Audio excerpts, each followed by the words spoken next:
Hello, Morongo Basin and listeners around the world, online at Z107.7 FM.com. This is your Z107.7 Local News for Sunday, December 29th, 2024. Well, here we are at the end of another year, so let's take an abbreviated look back at what made news in the high desert in 2024. January started with the expanded light trespass ordinance for all of the Morongo Basin going into effect, and the second annual Love Your Park food tour kicked off. This year's food tour will start in February. Freedom Plaza became the home of the Joshua Tree National Park Visitor Center in 29 Palms as the old one closed to the public, and storm warnings went out across Southern California as rainfall crept into the high desert at the end of January, something that wouldn't happen again for nearly 6 months.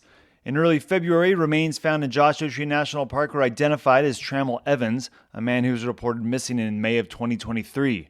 Plans for a resort in sleepy Wonder Valley were formally scrapped when the developers of the Wonder Inn withdrew after community feedback. The winter storms that peppered the first few months of 2024 prompted a state of emergency to be declared in the Golden State due to the amount of rainfall everyone but the desert was receiving. Reporter Adeline J. Wells began reporting on her Yucca Valley beat and broke the story on the first cannabis dispensary to hit the high desert when Red Falcon announced their plans for a location outside Tortoise Rock Casino in late February. Morongo Valley resident and writer Gabriel Hart comprehensively covered the MVCSD beat all year, and in May, Chief Breakbill announced his retirement at a special meeting. Gabriel Hart also made sure that music and punk is part of our arts reporting with pieces on bands like Frightwig and desert legend Sean Wheeler. The proposed Chuckwalla National Monument held info sessions at the MDLT in June to drum up support for the area south of Joshua Tree National Park.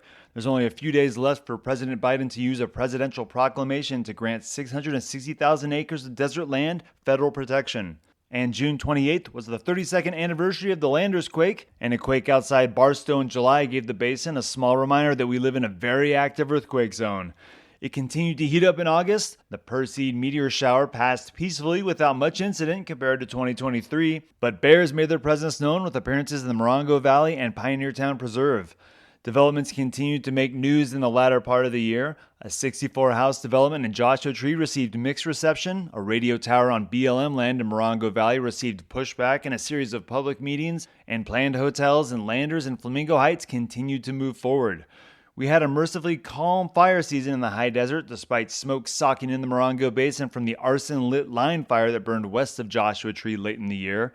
And in October, Heather Clisby broke the story of the construction on private land inside Joshua Tree National Park that drew complaints from neighbors and an investigation by park officials. There's so much more that happened here in the high desert that I can fit into this short Sunday newscast, but you can check out online for a longer version of this story with links to all the news that we were proud to bring you in 2024. Z107.7 is independently owned and operated, and we pride our news in being hyper-local and comprehensive. We also hope you find it informative, thought-provoking, and worthy of your time. Thanks for listening, High Desert. That's your local news for Sunday. Reporting out of Joshua Tree, California, alongside the award-winning Z107.7 News team, I'm Robert Hayden.